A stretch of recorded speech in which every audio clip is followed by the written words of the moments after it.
बांगलादेशातील हिंदूंवर होत असलेल्या अत्याचाराचा निषेध करण्यासाठी नागपुरातील भारतीय मुस्लिम समाजाने पुढाकार घेतला आहे। हजरत बाबा ताजुद्दीन दर्गा शरीफ ताजबाग येथे 9 डिसेंबर 2024 रोजी सायंकाळी 6 वाजता मोठ्या प्रमाणात निषेध आंदोलन आयोजित करण्यात आले आहे। प्रेषित मोहम्मद पैगंबर यांच्या करुणा, सहिष्णुता आणि अन्य धर्मियांच्या संरक्षणाच्या शिकवणुकीचे अनुसरण करत भारतीय मुस्लिम समाज हिंदू बांधवांच्या पाठीशी ठामपणे उभा असल्याचा संदेश दिला आहे। हे आंदोलन हजरत बाबा ताजुद्दीन ट्रस्टचे अध्यक्ष आणि अल्पसंख्याक आयोगाचे अध्यक्ष प्यारे खान यांच्या नेतृत्वाखाली आयोजित करण्यात आले होते। यावेळी मोठ्या संख्येने नागरिक उपस्थित राहून हिंदू बांधवांना पाठिंबा दर्शविला।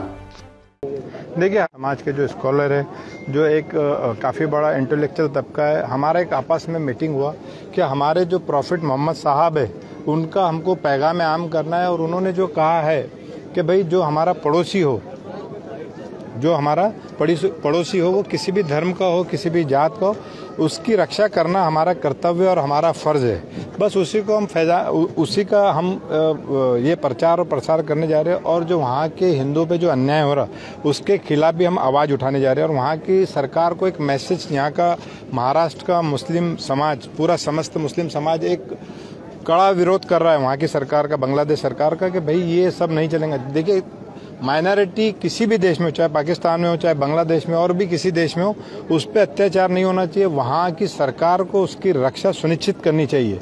अगर माइनॉरिटी होता है तो उसको सरकार से बहुत आस होती है, क्योंकि वो बहुत कम तादाद में होते हैं। उनको सेफ रखना सरकार की जिम्मेदारी है। सरकारी अगर उनके अगेंस्ट में अगर चले जाएंगे तो वो किसके सहारे रहेंगे? वो तो उस देश में रह रहे हैं। तो इसलिए हमने ये बड़ा इवेंट किया, एक बड़ी रैली करने जा रहे हैं, जिसमें तकरीबन 40 से 45 जो एनजीओज़ है मुस्लिम समाज के, जो बड़े बड़े सारे जो एनजीओज़ है, वो सारे के सारे इस बार ये कोई पॉलिटिकल इवेंट नहीं है। ये हम खाली वहाँ के जो बांग्लादेश के हिंदुओं पे जो अत्याचार हो रहा है उसके लिए एक ये हमारा इवेंट है। और सारे के सारे लोग आके हम बांग्लादेश का कड़ा विरोध करने वाले हैं और वहाँ की सरकार को एक कड़ा संदेश और कड़ा मैसेज देने वाले हैं कि भाई ये आप तुरंत रोकिए, नहीं तो इसके खिलाफ हम इंडिया गवर्नमेंट से भी बोलेंगे कि इनके खिलाफ तुरंत एक्शन लिया जाए। हम महाराष्ट्र के जो सीएम है श्री देवेंद्र फडणवीस, उनसे भी रिक्वेस्ट करेंगे कि वहाँ पे जो अत्याचार हो रहा है उसको रोका जाए। चाहे हमारे जो भाई लोग हैं वो चाहे पाकिस्तान में हो, चाहे बांग्लादेश में हो, या और कहीं पे भी हो, उन पे जो भी माइनॉरिटी है। देखिए, मैं एक महाराष्ट्र माइनॉरिटी का अध्यक्ष होने के नाते जैसा मैं यहाँ के माइनॉरिटी की रक्षा कर रहा हूँ, वैसा वहाँ के जो माइनॉरिटी कमीशन है या आयोग के अध्यक्ष है या माइनॉरिटी मिनिस्टर है, उनका भी काम है कि वहाँ की माइनॉरिटी की सुरक्षा वो तय करे, रक्षा करे और सरकार से बोले कि भाई ये जो हो रहा है वो गलत है। और उनको एक भरोसा दिलाए। वहाँ के माइनॉरिटी के जो मन में एक जो डर और एक खौफ का माहौल है, वो बिजनेस नहीं कर पा रहे, वो घरों से बाहर नहीं निकाल पा रहे, तो उनको एक संदेश देना चाहिए कि सरकार उनके साथ खड़ी है। इसीलिए हम ये सारा रैली का आयोजन किया। यहाँ पे अभी आप देखेंगे तो कुछ हमारे जो स्कॉलर है, हमारे मुस्लिम समाज के बड़े बड़े लोग, वो एक स्पीच देने वाले हैं वहाँ बांग्लादेश के इस पर। तो इसलिए हॅलो आई, तू बटाट्यामध्ये कोणता मसाला टाकतेस ग?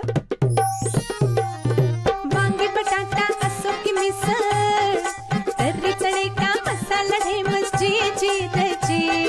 चव बनवितो एकच नंबर मसाला, सगळ्यात हा फेमस जी गोडा मसाला जी, नाव हाय सुरुची गोडा मसाला, डोळे मिटून निवडा।